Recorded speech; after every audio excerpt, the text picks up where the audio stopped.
क्योंकि एक्सरे आजकल trending word है कि एक्सरे कराया जाएगा, बॉडी का नहीं, एक्सरे कराया जाएगा मुल्क का, देश का। लेकिन आज मैं भी एक एक्सरे करूंगा और आरक्षण पर कांग्रेस की नीति का एक्सरे करते हैं, आज उसका विश्लेषण करते हैं। आंध्र प्रदेश, मैं आपको कुछ फैक्ट्स दिखाना चाहता हूं और ये फैक्ट्स बहुत बड़े हैं अपने आप में। आंध्र प्रदेश 12 जुलाई 2004 5% मुस्लिम आरक्षण देने का दावा। 21 सितंबर 2004 आंध्र प्रदेश हाई कोर्ट में आदेश रद्द होता है। अब 7 जुलाई आती है 2007, आंध्र प्रदेश पिछड़ा आयोग की सिफारिश पर 4% मुस्लिम आरक्षण को फिर मंजूरी मिलती है और 8 फरवरी 2010 आंध्र प्रदेश हाई कोर्ट ने फिर आरक्षण को असंवैधानिक बताया। लेकिन 22 दिसंबर 2011 पे फिर होता है आंध्र प्रदेश में 4.5% मुस्लिम आरक्षण लागू। 22 मई 2012 को आंध्र हाई कोर्ट ने 4.5% आरक्षण को रद्द कर दिया। 22 मई को, 22 दिसंबर 22 मई। 13 जून 2012 को आते हैं, सुप्रीम कोर्ट का हाई कोर्ट के आदेश पर रोक से इंकार आया। अब मैं आगे बढ़ता हूं और कर्नाटक पे आता हूं। कर्नाटक में 32% ओबीसी आरक्षण है, लेकिन कैटेगरी 1 में 391 जातियां और उपजातियां हैं, जिनमें मुसलमानों की भी 17 जातियां हैं। इस कैटेगरी में 4% आरक्षण ऑलरेडी मिल रहा है। लेकिन अब बड़ा तथ्य क्या है? बड़ा तथ्य यह है, तथ्य नंबर 1, 2004 से 2014 के बीच यूपीए सरकार ने आंध्र कर्नाटक में मुस्लिम आरक्षण का पायलट प्रोजेक्ट चलाया। बड़ी बात यह है। अब तथ्य नंबर 2 क्या है?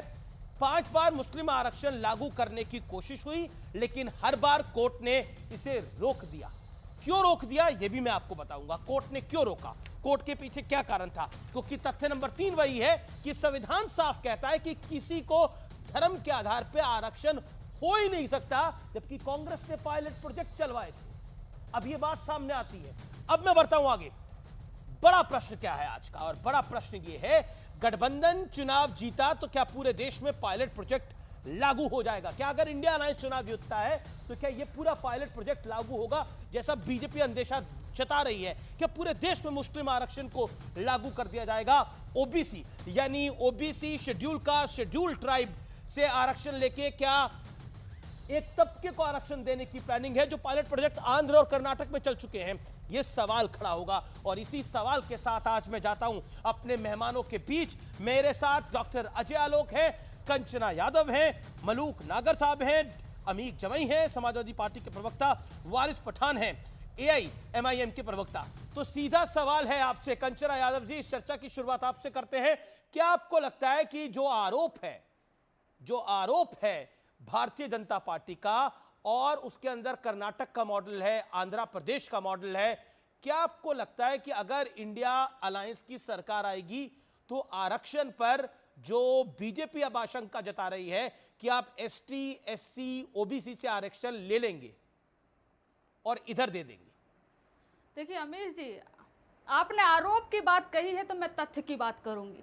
तथ्य यह है कि कर्नाटक में सबसे पहले मुसलमानों को आरक्षण देवगौड़ा जी की सरकार में मिली थी 1994 में, जब वो मुख्यमंत्री बने थे। और तथ्य यह भी है कि 2006 में उन्हीं के साथ बीजेपी सरकार बनाती है और तब उसको याद नहीं होता कि ये वही पार्टी है जिसने मुसलमानों को आरक्षण दिया है, लेकिन सरकार तो बनाते हैं। और 2008 में जब येदियुरप्पा जी के साथ सरकार में आते हैं तो आरक्षण तब भी कंटिन्यू रहता है। और इतना ही नहीं, 2019 में तो फुल बहुमत से सरकार बनाते हैं, तब क्यों आरक्षण कंटिन्यू रहता है? और आपको बता दें कि 2 साल पहले का वीडियो है, प्रधानमंत्री नरेंद्र मोदी जी इंटरव्यू देकर बोले हैं कि जब वो गुजरात में थे तो मुसलमानों को 17 जातियों को वो ओबीसी के कैटेगरी में उनसे लाभ मिलता था। लेकिन इनका यही है, तरीका यही है कि जब कुछ न हो चुनावी मुद्दा तो मुसलमान पर आ जाओ। अरे मुसलमान भी इसी देश के उतने ही नागरिक है जितना हिंदू है। कोई तो राय नहीं है, वो भी नागरिक है। क्यों ये ध्रुवीकरण करने की कोशिश कर रहे हैं? क्यों? अगर आप मुद्दे पर राजनीति करिए, रोजगार की बात करिए, विकास की बात करिए, जो आप काम किए उसका रिपोर्ट दीजिए, जनता आपको चुन लेगी। अगर आप ठीक है, वारिस पठान रिस्पॉन्ड करना चाह रहे हैं, वारिस पठान रिस्पॉन्ड करना चाह रहे हैं। एक second, doctor Ajay Alok, I give you a chance. Doctor Ajay Alok, I give you a chance. Amique Jamei भी मेरे साथ जुड़ गए हैं, उनका भी अभिनंदन है। वारिस पठान, ये खेल राजनीति का है या ये खेल तुष्टीकरण का है? ये खेल पूरी तरह आप और हम सब देख रहे हैं। 2002 से भाजपा क्या करती आ रही है अमीश भाई। देश के मुसलमानों के खिलाफ नफरत फैलाओ, गालियां दो उनको और अपनी राजनीति को चमकाओ। अब देश के प्रधानमंत्री मोदी जी संविधान की शपथ लिए प्रधानमंत्री बने, मगर आप हम तमाम ने देखा कि किस तरह से राजस्थान में मंच से खड़े होकर उन्होंने पूरे 20% जो देश भारतीय मुसलमान है उनको गाली दी। घुसपैठिया कहा, इससे बड़ी गाली क्या हो सकती है हम भारतीय मुसलमानों के लिए, जो हमारे महान भारत देश में बाय बर्थ और बाय चॉइस रह रहे हैं। हम वो लोग हैं जिन्होंने आजादी की लड़ाई में अपनी जानें गंवाई अमीश भाई, और हमारा देश आजाद हुआ, और आज हमको घुसपैठिया बोल रहा जा रहा है। अरे मोदी जी, जितना अधिकार आपका इस देश पे नहीं है उससे कहीं ज्यादा अधिकार वारिस पठान का है। हम इस देश में बाय बर्थ और बाय चॉइस भी है। आप घुसपैठिया, उसके बाद इतने सारे बच्चे पैदा कर रहे हैं। कौन पैदा कर रहा है बच्चे? चलो मैं भारतीय मुसलमान हूं, प्राउड भारतीय मुसलमान हूं, मेरे 2 भाई बहन हैं और मेरे माशाल्लाह सिर्फ 2 बच्चे हैं। मगर वहीं पर भाजपा के देख लो अमीश भाई, वाजपेयी के कितने भाई बहन थे, मोदी जी के कितने भाई बहन हैं, योगी जी के कितने भाई बहन हैं। तो ये सारी चीजों को भूल के सिर्फ मुसलमानों को गाली देके तुष्टीकरण की राजनीति करके पोलराइजेशन करके ही चुनाव में आते हैं। अब पाकिस्तान आ जाएगा, औरंगजेब आ जाएगा, शमशान कब्रिस्तान आ जाएगा, मुसलमानों को तो आए दिन गालियां दी जाएगी। चलो एक उसका इलेक्शन कमिश्नर ने इस बात का संज्ञान लिया, नोटिस दिया। अब देखते हैं क्या होता है। अगर वारिस पठान ऐसा बोल दिया लेकिन आप हाथ खड़ा कर रहे थे आरक्षण के विषय के ऊपर। जेल में डाल दिया गया। देखिए, मैं बिल्कुल इतनी बड़ी गाली मोदी जी ने दी। आपकी वेदना, आपकी संवेदना समझता हूं। अरे माफी मांगना चाहिए उनके देश के मुसलमानों को। सबका साथ, सबका विकास, सबका विश्वास। अमीश भाई, लेकिन क्या ओबीसी की कैटेगरी, क्या ओबीसी SC ST से छोड़ के बाद आपका भी समर्थन है? एक सेकंड, यानी Waris let's be very clear in this.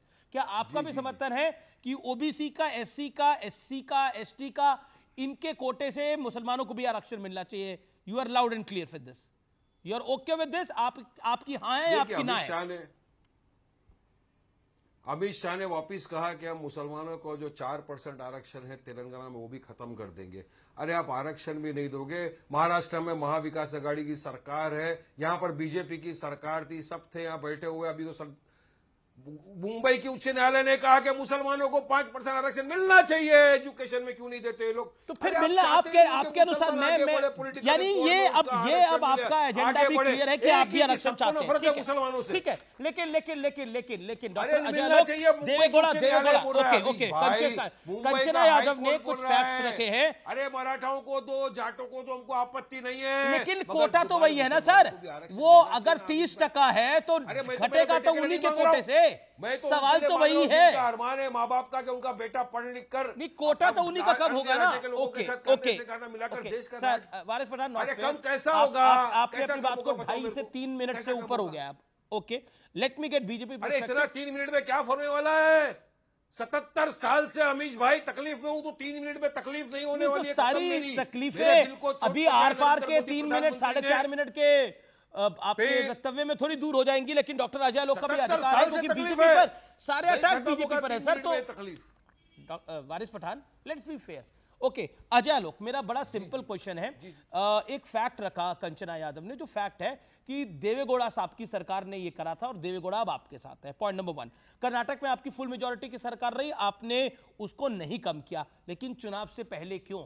तुष्टीकरण आप भी करना चाहते हैं, आप भी पोलराइज करना चाहते हैं। That's my take on this. नहीं, हम बिल्कुल पोलराइज नहीं करना चाहते हैं।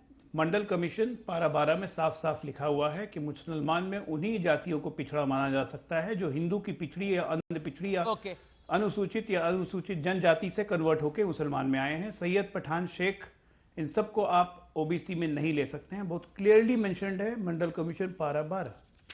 कर्नाटक में जो किया गया वो बिल्कुल संविधान और मंडल कमीशन का अपमान है।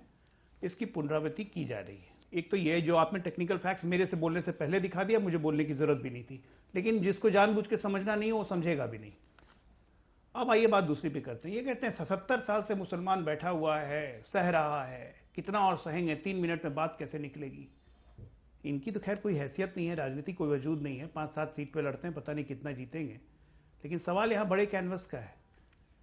कंचन जी बात को भाजपा विरोध में ले जा रही है, लेकिन ये नहीं समझ रही हैं कि जिस ओबीसी वर्ग से वो खुद आती हैं, यानी कि यादव, कुर्मी, कोयरी, ये ओबीसी वर्ग हो गया बिहार में, और फिर अत्यंत पिछड़ा वर्ग, उनका हक मार के मुसलमानों को दिया गया इन 3 राज्यों में।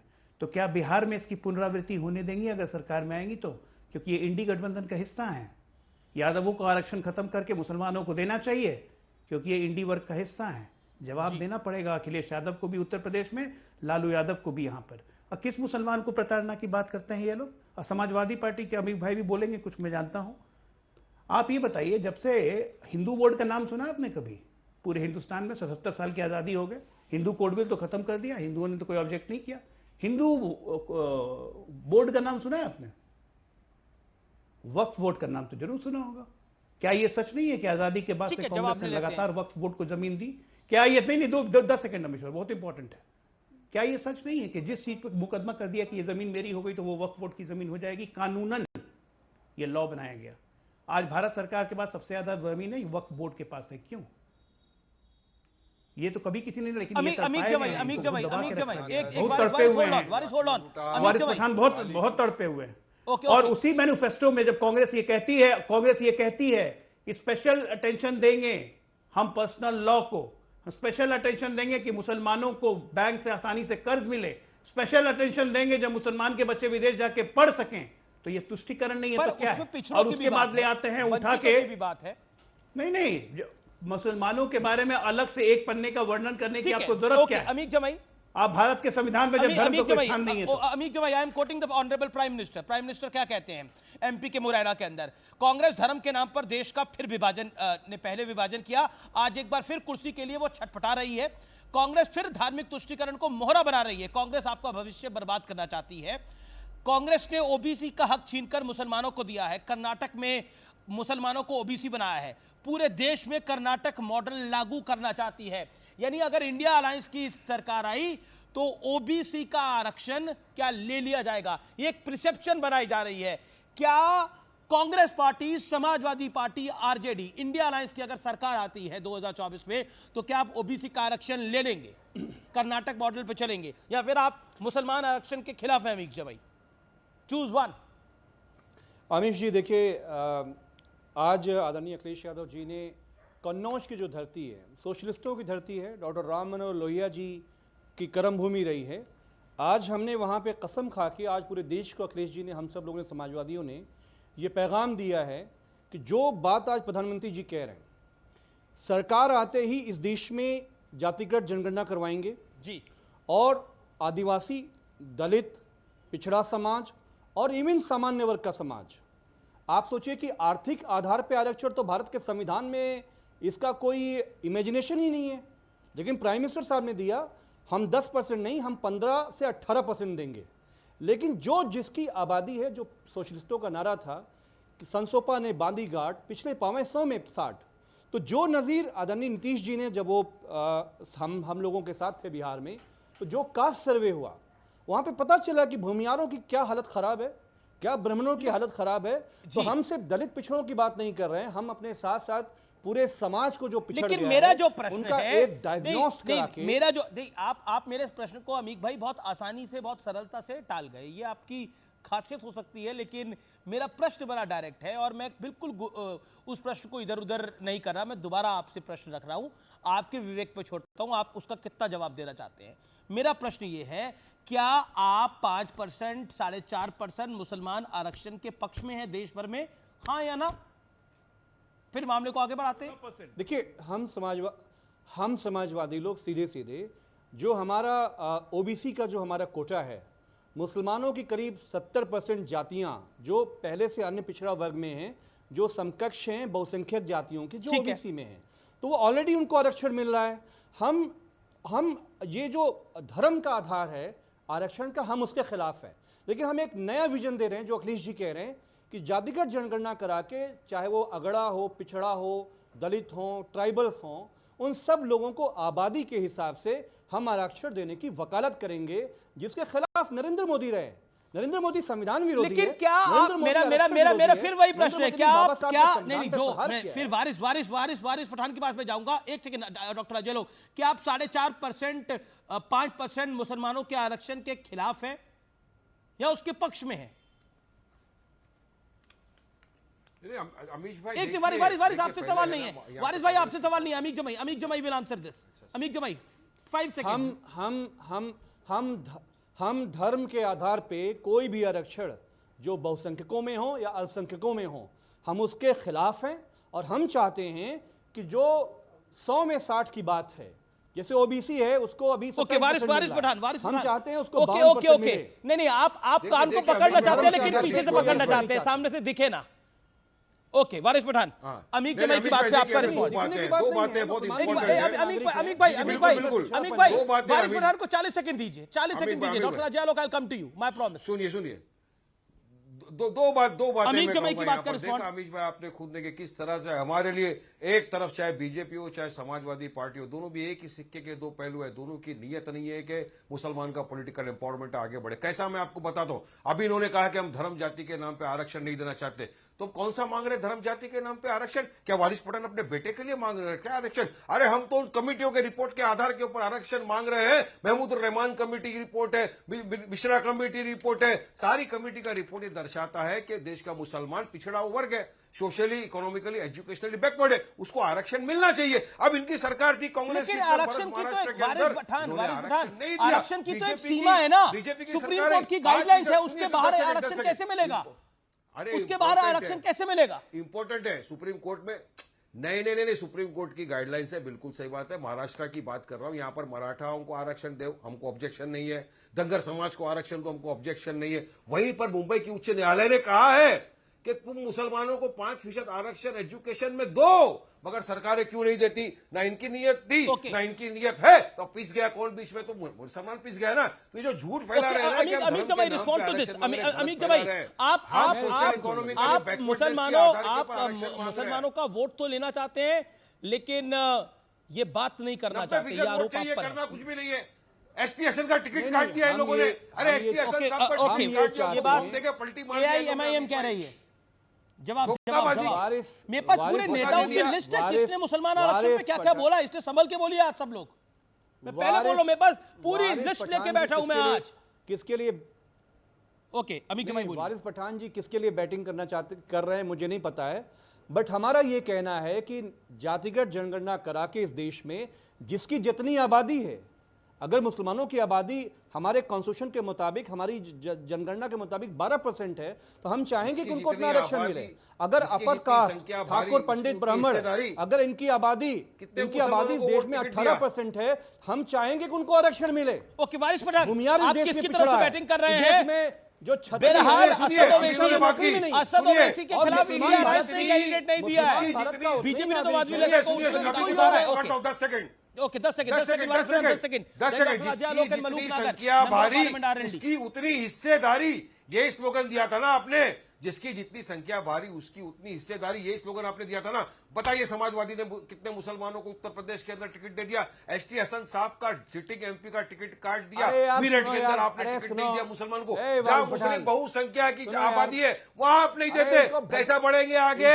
अरे छोड़ो, पहले जवाब दो ना यार, यार कर रहे हो आप। अरे आप देश में वारिस पठान, मेरे को कोई आपके पैदा होने से पहले, आपके मेरे पैदा होने से पहले, जब से सोशलिस्ट हैं, आप पैदा कब हुए पता नहीं, मैं तो बहुत देर से पैदा हुआ हूं, लेकिन जब से पैदा हुआ मुसलमानों पे सिर्फ जुल्म हो रहा है।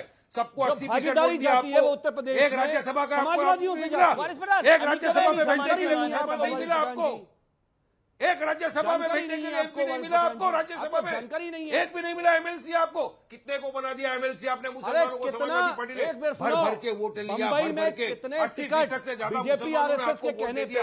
आजम खान जेल में बेचारे पूरे परिवार के साथ एक करके ऑडियो एक डाउन करिए। अमीक जमाई को 30 सेकंड ओपन करिए, फिर वारिस पठान को ओपन करिए। समझ में नहीं आ रहा, व्यूअर्स को भी मेरे समझ में नहीं आ रहा, मेरे को मैसेजेस आ रहे हैं। ओके, अमीक जमाई 30 सेकंड अमीक जमाई बोलिए। वारिस पठान जी से मैं कहना चाहता हूं कि देवेंद्र फडणवीस के कहने पे बंबई में कहां कैंडिडेट होता रहे, हमें भी जानकारी है इसकी, लेकिन हम ये कहना चाहते हैं आपसे, हम ये कहना चाहते हैं सोशलिस्टों के जमाने से राज नारायण जी और डॉक्टर अब्दुल जलील फरीदी के जमाने से जितना मुसलमानों की भागीदारी बढ़ी है वो समाजवादियों ने दी है। समाजवादियों ने हर तबके की, चाहे वो दलित समाज हो, चाहे वो आदिवासी, लेकिन इंटरेस्टिंग फैक्ट, ऑडियो डाउन करिए सबका। लेकिन इंटरेस्टिंग फैक्ट ये है कि असद ओवैसी के सामने इंडिया अलायंस ने कोई कैंडिडेट नहीं दिया, लेकिन ये है बी टीम बीजेपी की। कमाल की बात है। और असद ओवैसी के सामने बीजेपी ने अपना बहुत स्ट्रॉन्ग कैंडिडेट माधवी लता को उतारा है, लेकिन ये बी टीम बीजेपी की है। अब किसकी ए टीम है, किसकी बी टीम है, मैं ये दर्शकों के विवेक पे छोड़ देता हूं, मैं इसके आगे कुछ नहीं बोलता। लेकिन फिर भी क्योंकि इतना पर्सनल आक्षेप लगाया आपने AIMM पे, तो जवाब लेना बनता है। मैं आगे जवाब उनसे लूंगा, लेकिन ये जो पूरा खेल चल रहा है, ये तुष्टीकरण का खेल है या आप पोलराइज करना चाहते हैं डॉक्टर अजय आलोक? देखिए अमीश, आपके चैनल पे बैठ के अभी लगातार संविधान की न सिर्फ उपेक्षा करने वालों को आप समय दे रहे हैं, जो संविधान बदलने का जो प्रयास कर चुके हैं उनको आप समय दे रहे हैं, जो हम पे व्यर्थ आरोप लगाते हैं कि हम 400 पार कर गए तो हम संविधान बदल देंगे। अरे संविधान तो ये बदल चुके 1975 में, संविधान की खुलेआम उल्लंघना कर चुके, ये मंडल कमीशन के उल्लंघन कर चुके कर्नाटक में, केरला में, आंध्रा में, और उसके बावजूद भी आप इनकी सुन रहे हैं। और अभी अमित जमई को तो मुझे आश्चर्य हो रहा था, इन्होंने संविधान की नई व्याख्या कर डाली। बाबा साहब होते तो आत्महत्या कर लेते। बाबा साहब ने आरक्षण का पहला विषय रखा था कि आरक्षण सिर्फ सामाजिक और शैक्षणिक आधार पर मिलेगा। ये कह रहे जिसकी जितनी संख्या भारी उसकी इतनी हिस्सेदारी। ये कब से आधार बन गया संविधान का? संशोधन करेंगे तब नहीं आएगा कि जिसकी जितनी संख्या भारी उसकी उतनी भागीदारी। संशोधन करना है क्या संविधान का? तो फिर कौन संविधान बदलने की बात? अमीक जमई, ये देखिए दोनों में कॉन्ट्रडिक्शन देखिए दिया कि संविधान संशोधन भी करना चाहते हैं। अगर आप आएंगे तो संविधान में बदलाव आप लोग करेंगे, आरक्षण में ओबीसी के कोटा कम करेंगे। ये आरोप पे आरोप लग रहे हैं, वे भारी पड़ जाएंगे चुनाव में। नहीं, मैं भाई आरोप नहीं, ये खुद कह रहे हैं, खुद कह रहे हैं। और दूसरी बात, कर्नाटका बाकी 4% नहीं 16% आरक्षण दे दिया है, 16%। ओबीसी का 12% कोटा मार लिया गया है। ओबीसी SC/ST का 12% कोटा मारा गया है। यही काम बिहार यूपी में भी होगा। मैं बोलूं ओके 30 सेकंड देश में आर्थिक आधार पे जो आरक्षण किया, 1 मिनट, आर्थिक आधार पे जो आरक्षण किया, बाबा साहब आपको चिट्ठी में लिख के देके गए थे। आपने पूरा इस देश में पार्लियामेंट में संशोधन किया करके उसके जहां नौकरियां मिलती थी। अरे सुनो यार, पार्लियामेंट में प्रोविजन किया, सुप्रीम कोर्ट ने रेटिफाई करवाया, तब जाके 10% आरक्षण बढ़ा। हम आपकी तरह काम नहीं करते थे। बाबा साहब लिख के गए थे, आपको चिट्ठी देके गए थे। संशोधन करके किया और डंके की चोट पे किया, आपने नहीं किया। करना है, धर्म कुछ है नहीं, खाली आरक्षण के नाम पे मूर्ख बनाते हैं। इतना जातिवादी, इतना आरक्षण का मतलब खाली यादव परिवार। आज तक रेलवे की नौकरी का मतलब खाली यादव परिवार, रेलवे की नौकरी यूपी दलित पिछड़ा आ जाएगा। गजब, 30 लाख नौकरी भरी गई कि ये हमारे मायावती बहन मायावती को आपने किया था, सारे देश के दलितों ने देखा, आदिवासी आ जाएंगे। लेकिन आपने काशीराम के बारे में क्या देखिए व्यूअर्स, ये बड़ा महत्वपूर्ण विषय है। क्या ओबीसी की कैटेगरी में अगर विपक्ष की सरकार बनी तो बीजेपी बहुत गंभीर बात बोल रही है, अगर विपक्ष की सरकार बनी तो कर्नाटका मॉडल पे, आंध्रा मॉडल जो अपनाया गया उस पे क्या ओबीसी के आरक्षण को कम करके 4.5% मुसलमान आरक्षण किया जाएगा? यह आरोप बहुत गंभीर है और इसको लेकर एक second doctor Ajay Alok, you made your point. मैं जाना चाहता हूं मलूक नागर के पास। मलूक नागर, ये तुष्टीकरण की प्रकाष्ठा है अपने आप में, क्योंकि ओबीसी भी तो, ओबीसी का अगर आरक्षण कम होगा तो भुगतेगा तो ओबीसी ना, इसमें कोटा तो उसी का कम होने जा रहा है। अगर ऐसा होता है तो कर्नाटका मॉडल अगर अपनाया जाता है तो किसी देखिए माननीय प्रधानमंत्री जी स्पष्ट कर चुके हैं इस बारे में कि ओबीसी का आरक्षण कम नहीं होगा। और जो जहां तक बात कांग्रेस की है, कांग्रेस हो चाहे कोई भी पार्टी हो, किसी की हिम्मत नहीं है उस 56-60% पिछड़े अति पिछड़ों के आरक्षण को कोई कम कर सके इस देश में। देश के पिछड़े अगर प्रदेश में किसी के साथ होते हैं, सरकार उसकी बनती है, और देश में जिसके साथ हो जाते हैं सरकार उसकी बनती है। और शायद इसी डर से कांग्रेस 50% की बात करती है। यार सुनो यार, ये बोलने नहीं दे रहा प्लीज। देखिए जहां तक बात है, कांग्रेस सब जो ढोल पीट रही है, जो ढकोसला कर रही है, 60% की बात, 50% की बात करती है। कहां गई आजादी से 55-60 साल कांग्रेस की सरकार रही? इन्होंने जब क्यों नहीं करे? 2004 से 2014 तक रहा। महिला आरक्षण की जब बात आई तो सिर्फ पिछड़ों की जब बात आई तो सरकार पूरी चलाई। और हम लोगों ने उस समय भी बात करी थी कि महिलाओं के लिए भी और पिछड़ों के लिए उसमें आरक्षण हो, तो देश के प्रधानमंत्री आज जब संसद में आते हैं कहते हैं मैंने इतने पिछड़े मिनिस्टर बनाए, इतने दलित मिनिस्टर बनाए, तो क्या कांग्रेस के किसी भी प्रधानमंत्री ने सदन में आके कभी कोई बात कही? लेकिन आरोप ये लग रहा है कि मलूक नागर, आरोप ये लग रहा है, और इसका आप जवाब दीजिए। आरोप ये लग रहा है कि बीजेपी पोलराइज करना चाह रही है चुनाव के अंदर। कांग्रेस ने ये बात बोली नहीं। चलिए कर्नाटक का मॉडल की बात है, वो कर्नाटक में हो रहा है, देश में कांग्रेस ऐसा लागू करने जा रही है। कांग्रेस ने अभी तो नहीं बोला, हालांकि दिग्विजय सिंह ने, अखिलेश यादव जी ने भी, राशिद अल्वी जी ने भी, रहमान खान जी ने भी, सलमान खुर्शीद ने भी पूर्व में ये बातें बोली हुई हैं, पूर्व में, अभी नहीं बोली, इस चुनाव में नहीं। कौन क्या करने जा रहा है, कौन, देखिए अमीश जी, कौन क्या आरोप लगा रहा है, देश की जनता सब देख रही है। विदेश में बैठकर के जो अपने वो सैम पिथौड़ा जी कुछ का कुछ बोल रहे हैं, कांग्रेस ये तो स्पष्ट करे वो कांग्रेस में नहीं है, या कांग्रेस ये कांग्रेस में है भाई, उनके ओवरसीज चेयरमैन है, कैसे स्पष्ट करे कांग्रेस में नहीं है? कांग्रेस में लोकतंत्र है, अगर लोकतंत्र है तो लोकतंत्र में सब अपने विचार को रख रहे हैं। यही आया है, जयराम रमेश जी ने बोला है, हम तो वही दिखाते हैं जो बोला जाता है, जो दिखाया जाता है। Okay sir, okay Kanchana Yadav from RJD wants to respond. Kanchana ji, मेरे पास ये लिस्ट है नेताओं की। दिग्विजय सिंह, मुसलमानों को आरक्षण देना कांग्रेस का वादा है। राशिद अल्वी, ये बीते कुछ सालों की लिस्ट है। राशिद अल्वी 4% से ज्यादा मुस्लिम आरक्षण देंगे। रहमान खान, रहमान खान, मुस्लिमों को आरक्षण को 6% तक आरक्षण तक जाएंगे। सलमान खुर्शीद कांग्रेस के, मुस्लिम आरक्षण के वादे को पूरा करने के लिए हम काम कर रहे हैं। कुछ सरकार में बयान दिए गए हैं, कुछ विपक्ष में बयान दिए गए हैं। अब बताइए क्या करेंगे? तो ऐसा नहीं है, ट्रैक रिकॉर्ड तो रहा है। मैं आपको सच बताती हूँ, सच्चाई यह है अमित जी, सच्चाई यह है कि भारतीय जनता पार्टी ना तो ओबीसी की हितैषी है ना मुसलमानों की हितैषी है। बात क्लियर है। नीट में आरक्षण घोटाला किसने किया? भारतीय जनता पार्टी की सरकार ने किया। यूपी में 69,000 शिक्षक भर्ती में ओबीसी का घोटाला किसने किया? भारतीय जनता पार्टी ने किया। अरे हमने तो आरक्षण को 75% तक बढ़ाया, अति पिछड़ों का आरक्षण बढ़ाया, दलितों का बढ़ाया, आदिवासियों का बढ़ाया। हम लगातार मांग कर रहे थे उसको शेड्यूल में डाले, लेकिन कौन नहीं डाला? भारतीय जनता पार्टी की सरकार ने डाली। एक और, अगर मौलाना आजाद नेशनल फेलोशिप जो बना हुआ था, जिसमें 55% जो बेनिफिशियरी थी वो मुस्लिम महिलाएं थी, उसको किसने खत्म किया? भारतीय जनता पार्टी की सरकार ने खत्म किया। और इनका तो ये चरित्र। बढ़िया सवाल पूछा आपने कंचना जी, और कभी बन जाएंगे। बढ़िया बात बोली आपने मौलाना आजाद वाली। लेकिन एक सवाल का जवाब दे दीजिए आप, एक सवाल का जवाब दे दीजिए। आज तक कितनी बार डिमांड करी गई कि जामिया मिलिया के अंदर भी आरक्षण होना चाहिए और ओबीसी को आरक्षण मिलना चाहिए? कितनी बार डिमांड करी? कितनी बार डिमांड हुई विपक्ष की तरफ से जामिया मिलिया की? मैं आपको बता, जामिया मिलिया की कितनी बार डिमांड हुई? और तो नहीं, सुनना पड़ेगा जी, सुनना पड़ेगा जी, सुनना पड़ेगा, सवाल सुनना पड़ेगा। कंचना जी, सवाल सुनना पड़ेगा, अधिकार है, जवाब भी देंगे। बिल्कुल जवाब देना आपका अधिकार है, लेकिन सवाल पूछना मेरा अधिकार है। एएमयू के अंदर कितना आरक्षण ओबीसी को मिला हुआ है, बताएंगी? कितना आरक्षण मिला हुआ है? और किस लोकतंत्र के प्रोधा ने, किस समाजवाद के प्रोधा ने उसके लिए लड़ाई लड़ी? सपा की तो सरकार रही, बसपा की तो सरकार रही उत्तर प्रदेश के अंदर। किसने लड़ाई लड़ी? केंद्र में सरकार में आप भी भागीदार रही, सपा भी भागीदार रही। किसने लड़ाई लड़ी? बयान जरूर आते थे, एक एक करके बयान मैंने आपको बता दी थी, मुझे रिपीट करने की आवश्यकता नहीं। जवाब दीजिए जी। बिल्कुल सही कहा। यूपीए की सरकार में इंदिरा गांधी नेशनल यूनिवर्सिटी बनता है अमरकंटक में। वो बेसिकली आदिवासियों के लिए बनता है। कुछ तबके के लोग नहीं पढ़ पाते, उनके लिए आदिवासी के लिए एक यूनिवर्सिटी बनाई जाए। क्या भारतीय जनता पार्टी ने एक भी प्रयास किया कि आदिवासियों के लिए अलग यूनिवर्सिटी बना दिया जाए, दलितों के लिए बना दिया जाए? क्या किया उन्होंने? क्या किया उन्होंने?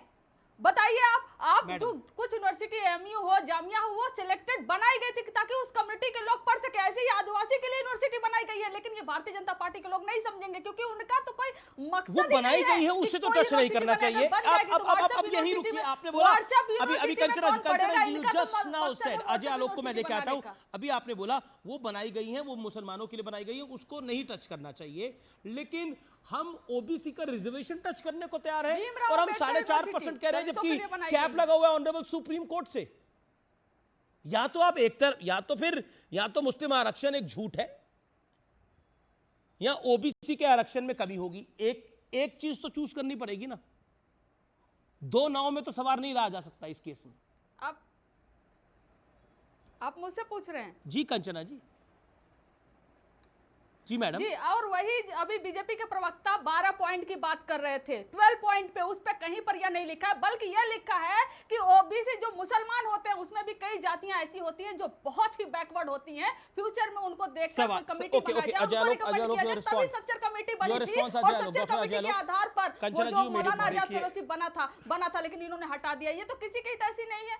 बताइए, बाबा साहब भीमराव अंबेडकर यूनिवर्सिटी दलितों के लिए पर्टिकुलर बना हुआ था, उस पे आप कहेंगे अब मैं बोल लूं जरा कुछ कमेटी के आधार पर। अरे भाई एक मिनट, देखिए ऐसा है अमीर जी कि सबसे पहले आप बार बार कह रहे थे कि 4% आरक्षण, 4% आरक्षण।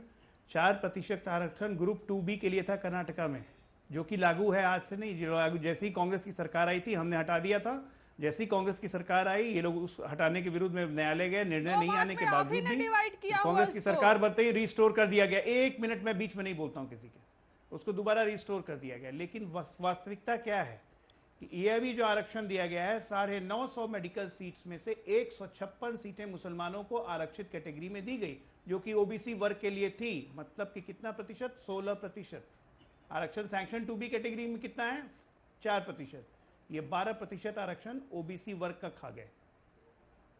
ये मॉडल अगर पूरे देश में आया तो कंचना जी, इसलिए मैंने कहा था कोई यादव का आरक्षण नहीं बचेगा बिहार में, ना ही यूपी में। आप लोग अपने पैर पे फिर कुल्हाड़ी मार रहे हैं अगर इस चीज का समर्थन कर रहे हैं। और ये इस चीज की झलकी उन्होंने अपने मैनिफेस्टो में दी है। अब एक मिनट, इस चीज की झलकी आप बीच में क्यों बोल रही है भाई? मैं आपके बीच में नहीं बोल रहा था, आप इतना बोल रही थी तो मैं कुछ नहीं बोल रहा था बीच में। सुनिए, जब सुनने की आदत डालिए ना, कितनी बार बोला है मैंने। ओबीसी आरक्षण की बात नहीं है, बात है कि ये मॉडल कांग्रेस देश में लागू करना चाहती है, और जानते बूझते या मोदी विरोध में या अंध विरोध में आप उनके साथ हो रही है। कल को आपका समाज आपसे पूछेगा, क्योंकि आप समाज की राजनीति करती हैं, आप देश या बिहार की राजनीति नहीं करती हैं, यादव मुसलमान की राजनीति करती हैं। उसके चक्कर में यादव चला जाएगा। पहली बात ध्यान रखिए, वार्निंग सिग्नल आप दोनों के लिए। दूसरी बात मैं कहता हूं बड़ा प्यार से, आप अभी कह रही थी AIMIM, अलीगढ़ मुस्लिम यूनिवर्सिटी, जामिया, ये सब बनाई गई है वर्ग विशेष के लिए। जब बनारस हिंदू यूनिवर्सिटी किसके लिए बनाई गई है? क्या खाली हिंदुओं के लिए बनाई गई है क्या? उसमें तो सारा आरक्षण है, उसमें तो मुसलमानों को भी आरक्षण देने की मांग करते रहे हैं मुलायम सिंह यादव और बाकी लोग।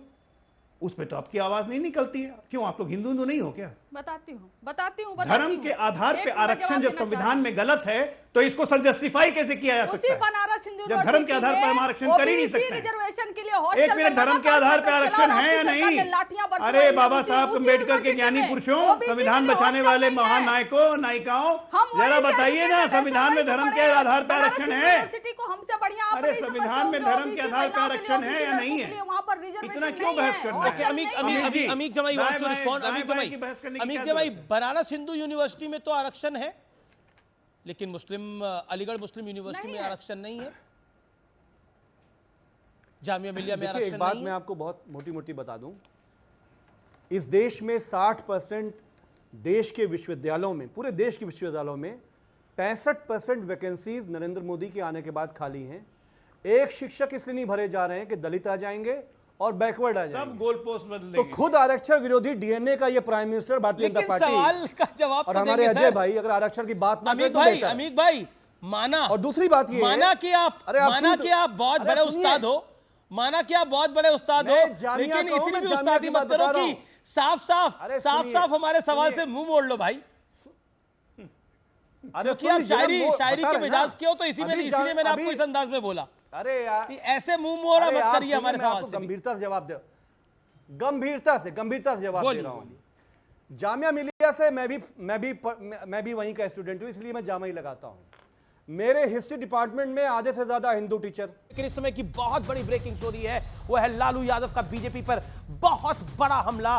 लालू यादव ने कहा है कि संविधान लोकतंत्र खत्म करने की तैयारी है, वोट भी, आरक्षण को भी समाप्त करने की तैयारी है। बीजेपी कह रही है कि ये लोग आरक्षण को समाप्त करके मुस्लिम कोटा बढ़ाएंगे और वोट को भी खत्म करने की तैयारी है, इसलिए बुद्धि विवेक के साथ वोट करें। लालू यादव बिहार की राजनीति के, देश की राजनीति के बड़े नेता हैं, उनका यह बहुत बड़ा दावा है और बहुत बड़ा बयान है। मैं सीधा डॉक्टर अजय आलोक के पास चलता हूं रिएक्शन लेने के लिए। डॉक्टर अजय आलोक मेरे साथ हैं। लालू यादव ने एक बड़ा हमला किया है कि आप लोग वोट का अधिकार लेना चाहते हैं, आरक्षण का अधिकार लेना चाहते हैं, आप सब कुछ समाप्त करना चाहते हैं। जवाब डॉक्टर अजय आलोक लालू यादव के बयान का। 2002 याद आ गया, बड़ी इंपॉर्टेंट डेट है ये हिस्ट्री में। नरेंद्र मोदी जी गुजरात के प्रधानमंत्री बने थे और बिहार में चल रहा था तेल पिलावन लाठी खिलावन रैली, जहां राजद के समर्थक लाठी लेके पूरे गांधी मैदान और पूरे पटना में उन्होंने उत्पात मचाया था। और एक गुजरात का DIG सीएम स्तर के होता था व्यक्ति सर, ने 2 दिन पीएम के कब बाद से बना लालू जी दिया को कहा आपने? था। गुजरात का सीएम मैं कह रहा हूं, गुजरात का सीएम लालू जी यहां 2002 में ही गांधी मैदान में लाठी खिलावन तेल पिलावन रैली कर रहे थे। ये 20 साल मोदी जी के ऐसे गुजरे कि लालू जी आज बुद्धि और विवेक का प्रयोग करने की बात करने लगे, लाठी खिलावन तेल पिलावन भूल गए। तो देखिए ये मोदी इफेक्ट है कि बुद्धि खिलावन, बुद्धि और विवेक का प्रयोग करना है। लालू जी जब बुद्धि और विवेक का प्रयोग करने की बात करते हैं तो जैसे क्या ये संविधान कुछ संविधान बदलने की तैयारी है क्या? मतलब ऐसा कुछ है, 400 इसीलिए चाहिए? ये आरोप बार बार मतलब इतना बड़ा है। अरे आप ये देखिए, अच्छा ठीक है, चलिए एक बात करते हैं, किसने अपने मैनिफेस्टो में लिखा है कि हम ये 5 कानून बदल देंगे? किसने लिखा है? कांग्रेस ने। भारतीय न्याय संहिता बदल देंगे, भारतीय आचार संहिता बदल देंगे, सब कानून ये बदलेंगे, संविधान बदलने की बात हमसे करते हैं। प्रूवन ट्रैक रिकॉर्ड किसका है कि संविधान किसने बदला? कांग्रेस पार्टी ने। 1975 में अरे संविधान छोड़िए, संविधान की आत्मा को मार दी, प्रियम्बल बदल दिया सोशलिस्ट और सेकुलर घुसाने के लिए, बाबा साहब की आत्मा को चोट पहुंचा के ये काम किया। हमें कहते हैं कि हम संविधान बदल देंगे। लगातार कानून बदलने की बात ये करें, ठीक है, मुसलमानों को आरक्षण देने की बात ये करें, एक यूसीसी जो हमारे संविधान का इंटीग्रल पार्ट है उसकी अवहेलना करके अपने ठीक है, मैं आता हूं विषय के ऊपर। ठीक है, यू मेड योर पॉइंट। आपने लालू यादव पे अपनी बात रखी। अच्छा कंचना यादव, 30 सेकंड्स, क्या आपको लगता है कि ये मुस्लिम आरक्षण के जाल में आप लोग फंस गए हैं, अब हाँ भी नहीं कर पा रहे, ना भी नहीं कर पा रहे, या बैकडोर से करना चाहते हैं आप लोग जब 2024 में आपकी सरकार आएगी? तो ये देखिए, ये तो डिबेट, ये डिस्कोर्स, ये मुद्दा किसने उठाया? भारतीय जनता पार्टी ने। ये हवा किसने दी? भारतीय जनता पार्टी ने। ऐसा कोई मुद्दा था नहीं, और मुद्दा तो था ये संविधान बदलने की। अरे इनके दर्जनों नेता घूम के, वो रील वाले राम भी हर जगह घूम के कह रहे हैं हम संविधान बदलेंगे। प्रधानमंत्री ने इनकार कर दिया कि उन्होंने बोला कि अब तो बाबा साहब अम्बेडकर भी आते हैं, संविधान नहीं बदला जाएगा। इनकार किया क्या? कार्रवाई किया? दर्जनों लोग जो बोले प्रधानमंत्री ने कार्रवाई किया क्या? प्रधानमंत्री जी ने कार्रवाई किया उन पर? ओके, अजय लोग रिप्लाई टू दिस, देन वारिस पठान। देखिए ऐसा है कि इस संविधान में हमारी पूरी की पूरी आस्था है और इसी संविधान से देश चल रहा है। लेकिन कभी कभी लोग अपने आप को संविधान से भी ऊपर मान लेते हैं। अभी दर्जनों एग्जाम्पल हमने दिल्ली में देखा। लालू जी के समय में भी ऐसा नहीं हुआ था, आर्मी को बुलाने की नौबत आ गई थी जब वो अरेस्ट से रेजिस्ट कर रहे थे। तो इस संविधान का उल्लंघन कौन करता है ये हमने देखा है। कांग्रेस का तो निरंतर एग्जाम्पल है। ठीक है, जवाब ओके वारिस आप पे बार-बार आरोप लगता है आप फलाने की ए टीम है, ढमकाने की बी टीम है, इसकी सी टीम है, लेकिन मुस्लिम आरक्षण के मामले पे आप खुल के बोल पा रहे हैं। लेकिन ये सब करना चाहते हैं, अगर करना चाहते हैं तो बैकडोर से करना चाहते हैं, लेकिन करना तो ये भी वही चाहते हैं जो आप चाह रहे हैं। नहीं अमीश भाई, गलतफहमी है आपकी। अरे इनको देखो, अभी आरजेडी की प्रवक्ता जो बैठी थी, आपने सवाल किया मुस्लिम आरक्षण का मुद्दा, उन्होंने फटाक से बोल दिया मुस्लिम आरक्षण का तो मुद्दा ही नहीं हटा। उनको मुसलमानों के नाम से ही नफरत है ये लोग को। अमीश भाई आरक्षण देने की बात कर रहे, लोग नहीं देने वाले कभी। इनकी नियत में कोई अभी सो कॉल्ड सेक्युलरिज्म पार्टियां बैठी है, ये समाजवादी वाले भी बैठे हैं जो महाविकास आघाड़ी का हिस्सा है महाराष्ट्र में। अभी मैं इनको पूछना चाहूंगा, महाराष्ट्र में 48 सीट है लोकसभा की, इतना मुसलमान लोग इतने सारे लाखों की तादाद में तो है महाराष्ट्र के अंदर, एक भी मुसलमान को अब तक इन्होंने टिकट नहीं दिया। सोचिए लोकसभा का। अमीश भाई ये क्या पॉलिटिकल, अमित जमाई को दिखाइए स्क्रीन पे, अमित जमाई से सवाल है। मगर इनको टिकट नहीं देना, पॉलिटिकल एम्पावरमेंट नहीं होगा हमारा तो आगे कैसे बढ़ेंगे अमीश भाई? ना आरक्षण दोगे, ना पॉलिटिकल एम्पावरमेंट करोगे, कुछ नहीं करोगे, वोट लेने आ जाएंगे हाँ डरा के। अगर ये भी इंटरेस्टिंग है वारिस भाई, आपको बी टीम कहा जाता है बीजेपी की, लेकिन कैंडिडेट कांग्रेस ने आपके खिलाफ नहीं दिया हैदराबाद के अंदर। ओके अमित जमाई दे दिया भाई, अब कहाँ हो देखो, दे दिया।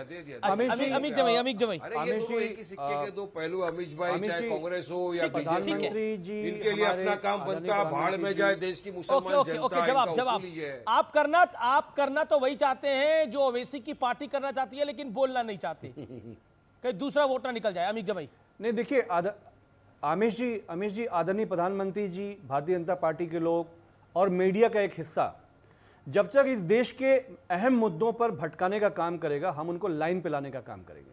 मुझे आप 30 सेकंड दीजिए, अपनी बात रखने दीजिए। मैं इसलिए आया हूं आपके यहाँ आज। सेकंड फेज में जाटलैंड पश्चिम का हमारा मेनली जो है, जो किसान कृषक जातियां हैं, गुज जो पटेल हैं, I am so sorry, Jat हैं, गुर्जर हैं, ये सारी जातियां, आपको मालूम है कि 4000 करोड़ का गन्ना का बकाया, मलूक नागर जी जवाब दें, आज की डेट में है। 1000 किसानों की शहादतें हुई किसान आंदोलन में। ठीक है, जवाब ले लेते हैं आपके। 40 सेकंड डन। मलूक नागर, हमारे लोग मलूक नागर रिप्लाई, मलूक नागर जी की का मौका है। मलूक नागर को 30 सेकंड दीजिए। मलूक जी जो है इन मुद्दों पर अमीश भाई बोलिए। दो चीजें सामने निकल के आ रही हैं, एक तो पिछड़ों का आरक्षण कम करने का और एक संविधान को बदलने का। माननीय प्रधानमंत्री कह चुके हैं ना आरक्षण कम होगा पिछड़ों का, ना संविधान बदला जाएगा। 56% लोग पिछड़े हैं देश में। किसी की हिम्मत, चाहे कांग्रेस की सरकार आ जाओ, चाहे किसी की सरकार आ जाओ, किसी की हिम्मत नहीं है, किसी की हैसियत नहीं है कि पिछड़ों का रिजर्वेशन कम कर दें। वक्त एक ब्रेक का है। ब्रेक के तुरंत बाद इलेक्शन स्पेशल में टक्कर के एक बड़ी खबर के साथ वापसी कर रहे हैं। वेलकम बैक व्यूअर्स, आप देख रहे हैं टक्कर का इलेक्शन स्पेशल। आज दिन है गुरुवार यानी थर्सडे, और थर्सडे के टक्कर एडिशन में आपका एक बार फिर अभिनंदन है। और आज का सत्य और तथ्य बहुत जरूरी है। सत्य और तथ्य में आज की दो बड़ी खबरों का मैं एक्सरे करूंगा। जैसे एक्सरे इंसान के शरीर के अंदर तक झांक सकता है, ठीक वैसे ही इन दोनों खबरों की तह तक मैं आपको ले जाने का आज प्रयास करूंगा। पहला एक्सरे बंटवारा पॉलिटिक्स का होगा, जबकि दूसरा एक्सरे विरासत टैक्स वाली सियासत का होगा। और ये दोनों ही टॉपिक आजकल सियासत के ट्रेंड है। दरअसल बीजेपी का आरोप है कि कांग्रेस तुष्टीकरण के लिए कभी आरक्षण वाली चाल चलती है तो कभी नॉर्थ वर्सेस साउथ में डिवाइड पैदा करने की कोशिश करती है। आपको याद होगा कि 2021 में राहुल गांधी ने तिरुवनंतपुरम में कहा था कि दक्षिण के मुकाबले उत्तर भारत के लोगों की सतही राजनीति करते हैं, ऐसी सोच है। बीते साल दिसंबर में तेलंगाना के सीएम रेवंत रेड्डी ने कहा था कि बिहार के डीएनए से बेहतर तेलंगाना का डीएनए है। ऐसा नहीं है कि एक ही देश में अंतर पैदा करने वाली भाषा आजकल से इस्तेमाल हो रही है। इसकी जड़ें कितनी मजबूत हैं, कितनी गहरी है, यह समझाने के लिए मैं आपको एक बयान सुनवाता हूं, सुनिए। The area that is Pakistan, much of it was not a separate country. I mean, South India was, but North India and Pakistan geographically is so many common things. तो ये है पंडित नेहरू, कांग्रेस के संस्थापकों में से एक हैं और गांधी परिवार के सबसे बड़े नेता हैं। पंडित नेहरू दक्षिण भारत को अलग देश की तरह बता रहे हैं, जबकि अलग देश पाकिस्तान को बाकी भारत जैसा कह रहे हैं। हालांकि ये सच है कि पाकिस्तान भी हमारा ही हिस्सा था, जिसके धर्म के आधार पर दो टुकड़े होने दिए गए। तब भी नेहरू जी ही मैन इन कमांड थे। अक्साई चीन भारत से छीना तो नेहरू ने भरी लोकसभा में कह दिया था कि वो तो बंजर जमीन थी, चली गई तो क्या हुआ। दक्षिण में कच्चातीवू द्वीप श्रीलंका को गिफ्ट कर दिया गया था।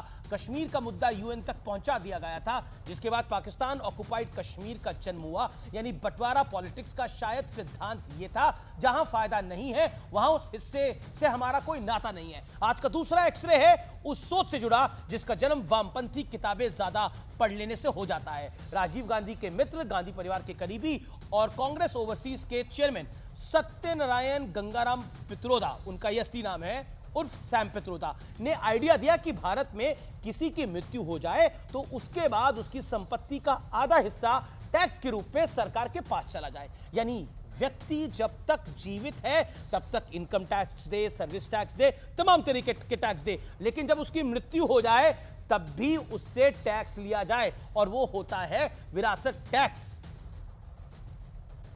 उसका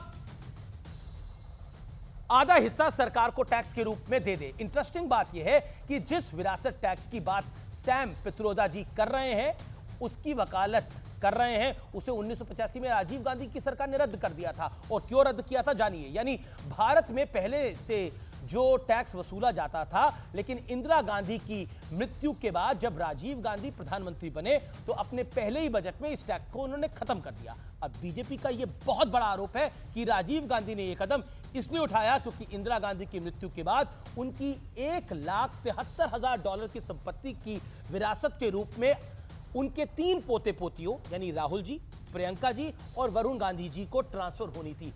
यानी बीजेपी ने कांग्रेस पे अगर आरोप सही है तो इस विरासत वाले एक्सरे में भी यही नतीजा निकला है कि जिससे अपना फायदा नहीं, उस कानून से हमारा नाता नहीं। ये सिर्फ एक्सरे था, क्योंकि एक्सरे बड़ा ट्रेंडिंग विषय है, तो मुझे लगा जिन 2 खबरों का एक्सरे आपके सामने मैं रख दूं। तो फिलहाल टक्कर के आज के एडिशन में इतना ही। उम्मीद है आपको मेरा कार्यक्रम पसंद आया होगा। कल वोटिंग का दिन है, तो अपना वोटर आईडी कार्ड चेक कर लीजिए, प्लीज चेक कर लीजिए, और वोट डालने के लिए जरूर जाइए, क्योंकि आपका वोट बहुत बहुमूल्य है, बहुत इंपॉर्टेंट है। बाकी सब काम साल में आप किसी वक्त किसी दिन कर सकते हैं, लेकिन वोटिंग एक ऐसी चीज है जो 5 साल में एक बार आती है, इसलिए अपने वोट का इस्तेमाल जरूर करिए। गर्मी की परवाह मत करिए, लेकिन वोट जरूर जरूर डालिए।